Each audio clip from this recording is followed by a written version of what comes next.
અંકલેશ્વર નર્મદા નદીના કાંઠેના આવેલા વિસ્તારોમાં દેશી બોરની ખેતી કરતા ખેડૂતોને બોરની ખેતી ફાયદાકારક નીવડી રહી છે।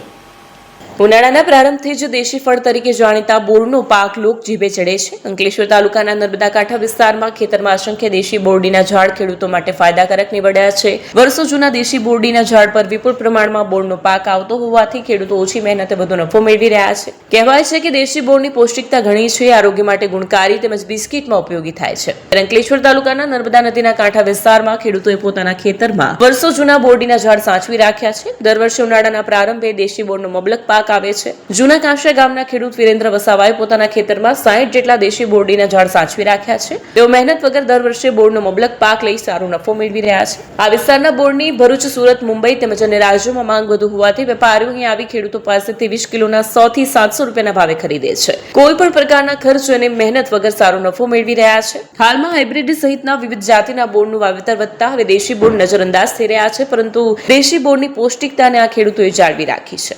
મારું નામ છે નગીનભાઈ લલ્લુભાઈ વસાવા। અમે રહેવાસી કાસિયા ગામ, જૂના કાસિયાના રહેવાસી। ખેતરમાં રહીએ, બોરીના ઝાડ આવે છે। અમે સુરત, બારડોલી, નવસારી, વાપી, બોમ્બે લગીના અમારા બોર જાય છે। મારું નામ વિજયકુમાર અંબાલાલ પટેલ છે। હું નવા ટાવડાથી અહીંયા દર વર્ષે બોર લેવા માટે આવું છું। આ જૂના કાસિયા ગામમાં બોર માર્ચ થી એપ્રિલ મહિનામાં ચાલુ થાય છે। ત્યાં સૂકવે છે ખેડૂત લોકો, હું અહીંયાથી લઈ ને ત્યાં મતલબ કે આપવા જામ છે। આ બોરની વિશેષતા શું છે? આ બોર ત્યાં અમુક મંડીઓમાં પ્રસાદમાં જાય છે, પછી બિસ્કિટ બનાવાય છે, એનો પાવડર બનાવે છે। આ બોરના હમણાં ભાવ શું આવે છે? આ બોર લગભગ અહીંયાથી હું 20 કિલોના 700 થી 800 રૂપિયા આપીને લઈ જાઉં છું। ત્યાં મને 100-200 રૂપિયા મળે છે, એ પ્રમાણે હું ત્યાં વેચું છું।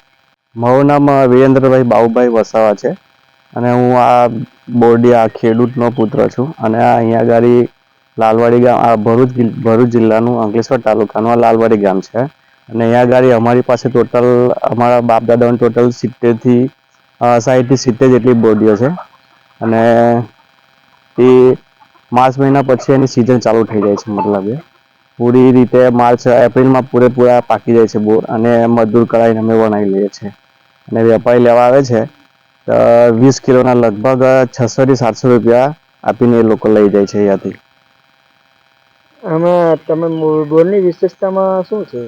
બોરની વિશેષતા તો એ જ છે કે અમુક વેપારીઓ અમુક જગ્યાએ મેળા ભરાય છે, કોઈ મંદિરોમાં પણ વપરાય છે, કોઈની બાધાઓ કે માનતાઓ પૂરી કરવા માટે લઈ જાય છે।